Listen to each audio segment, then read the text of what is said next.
आज जालौन जिले की दो बड़ी और गंभीर खबरें सामने आई हैं। पहली खबर जिले के सबसे बड़े सरकारी अस्पताल जिला अस्पताल जालौन से है, जहां बीते 4 दिनों से डायलिसिस मरीजों को भारी परेशानी का सामना करना पड़ रहा है।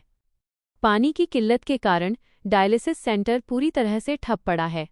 ये कोई छोटी या सामान्य समस्या नहीं है, क्योंकि डायलिसिस मरीजों के लिए समय पर इलाज जीवन और मौत के बीच का अंतर होता है। कई मरीज नियमित समय पर डायलिसिस न होने की वजह से गंभीर स्थिति में पहुंच रहे हैं। उनके शरीर में यूरिया और विषैले तत्व बढ़ते जा रहे हैं, जिससे स्थिति जानलेवा बन सकती है। मरीजों के परिजनों का कहना है कि अस्पताल के सीएमएस को लगातार सूचित किया गया, लेकिन 4 दिनों से कोई समाधान नहीं निकला। आरोप ये भी है कि अस्पताल प्रशासन ने इस पूरी समस्या को लेकर गंभीरता नहीं दिखाई। परिजन शिकायत लेकर जिलाधिकारी के पास पहुंचे। उन्हें उम्मीद थी कि तुरंत कार्यवाही होगी, लेकिन अस्पताल की व्यवस्था में सुधार अब तक नहीं किया गया। सवाल यह उठता है कि जिला अस्पताल जैसा बड़ा केंद्र, जहां रोज बड़ी संख्या में मरीज इलाज के लिए आते हैं, वहां पानी जैसी बुनियादी जरूरत भी उपलब्ध नहीं है। आखिर जिम्मेदार कहां हैं और मरीजों की जिंदगी के साथ इस तरह का खिलवाड़ कब तक चलता रहेगा। अब आते हैं दूसरी बड़ी खबर पर, जो कोंच से आई है। यहाँ जुझारपुरा सहकारी समिति में किसान रजिस्ट्री को लेकर बड़ा खुलासा हुआ है।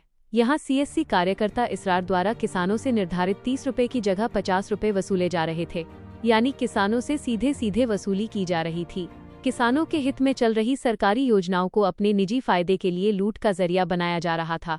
ये मामला जैसे ही सचिव प्रियांक पाठक की ओर से सामने आया, एसडीएम कोंच ज्योति सिंह मौके पर पहुंची। जांच में पूरी बात सही पाई गई। एसडीएम ने तुरंत कार्रवाई करते हुए सीएससी कार्यकर्ता का लाइसेंस निलंबित करने का आदेश दिया और किसानों से जो ज्यादा पैसे वसूले गए थे उन्हें वापस कराया। ये कदम काबिले तारीफ है, लेकिन सवाल ये है कि ऐसी वसूली सिर्फ यहीं पर हो रही थी या और जगह भी। क्या जिले में किसान रजिस्ट्री, खतौनी, फॉर्म, प्रमाण पत्र और अन्य सरकारी सेवाओं में कहीं और भी ज्यादा वसूली की जा रही है? यह जांच का विषय है।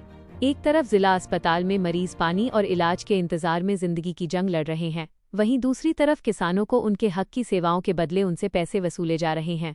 दोनों ही घटनाएं इस बात की तरफ इशारा करती हैं कि सिस्टम में कहीं न कहीं गंभीर गड़बड़ी है। अगर अस्पताल में 4 दिन तक पानी खत्म रहे और किसी जिम्मेदार को फर्क न पड़े, और अगर किसानों से सरकारी रेट से ज्यादा पैसे आसानी से वसूले जाते रहें, तो ये केवल लापरवाही नहीं, बल्कि जनता के साथ सीधी धोखाधड़ी है। जालौन की जनता ये पूछना चाहती है, आखिर गांव से आने वाले मरीजों और किसानों की सुनवाई कब होगी? अस्पताल में इलाज मुफ्त बताया जाता है, लेकिन सुविधाएं नहीं मिलती। सरकारी योजनाएं किसानों के लिए बताई जाती हैं, लेकिन फॉर्म तक भरने के लिए उनसे पैसा ज्यादा लिया जाता है। अब नजर है प्रशासन पर। क्या वे सिर्फ नोटिस जारी करेंगे या असल में सुधार भी होगा?